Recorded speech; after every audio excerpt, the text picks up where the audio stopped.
ಕರ್ನಾಟಕದ ಎಲ್ಲಾ ಚಿತ್ರಮಂದಿರ ಸಿಂಗಲ್ ಸ್ಕ್ರೀನ್ಗಳಲ್ಲಿ ನಾವು 50 ರೂಪಾಯಿ ಟಿಕೆಟ್ ಬುಕ್ ಮಾಡಿದೀವಿ. ಇದು ಆಕ್ಚುಲಿ ಒಂಥರ ಚಾಲೆಂಜಿಂಗು, ಯಾಕಂದ್ರೆ ಆಲ್ರೆಡಿ 120 ರೂಪಾಯಿ 150 ರೂಪಾಯಿ ಕ್ರಾಸ್ ಆಗ್ಬಿಟ್ಟಿದೆ ಟಿಕೆಟ್ ರೇಟು.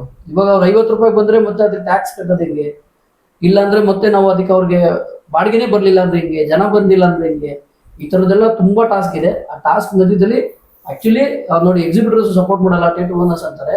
ನಿಜವಾಗ್ಲೂ ನಮ್ಗೆ ತುಂಬಾ ಟೇಟು ಓನರ್ಸ್ ಸಪೋರ್ಟ್ ಮಾಡ್ತಾ ಇದ್ದಾರೆ.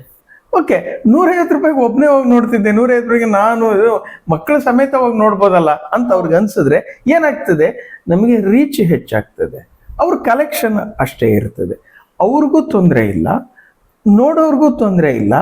ಅವ್ರಿಗೆ ಯಾರಿಗೆ ಗೊತ್ತು ನಾಳೆ ಸಮಾಧಾನ ಆಗದೆ ಇರ್ಬೋದು, ಇಲ್ಲ ನಾವೇನೋ ಒಂದು ಕಮರ್ಷಿಯಲ್ ಸಿನಿಮಾ ಹಿಂಗಿರುತ್ತೆ ಏನೋ ಅನ್ಕೊಂಡು ಬಂದಿದ್ವಿ, ಇದಂಗಿಲ್ಲ. ಆದ್ರೆ ಬೈಕೊಳ್ಳಂಗಿಲ್ವೇ? ಬೈಕೊಳ್ಳುವಂತಹ ರೀತಿಯ ಪ್ರಾಡಕ್ಟ್ ಅನ್ನ ನಾವು ಕೊಟ್ಟಿಲ್ಲ. ಎಲ್ಲ ಇದೇ ಕಂಡೀಷನ್ ಒಪ್ಕೊಂಡಿದ್ದಾರೆ, ಎಲ್ಲರೂ ಸಪೋರ್ಟ್ ಮಾಡ್ತಾ ಇದ್ದಾರೆ. ಬಿಕಾಸ್ ನಾವ್ ಹೇಳ್ತಾ ಇರತಕ್ಕಂಥ ಉದ್ದೇಶ ಚೆನ್ನಾಗಿದೆ ಅನ್ನೋದಾಗ ಎಲ್ಲರೂ ಸಪೋರ್ಟ್ ಮಾಡ್ತಾ ಇದ್ದಾರೆ.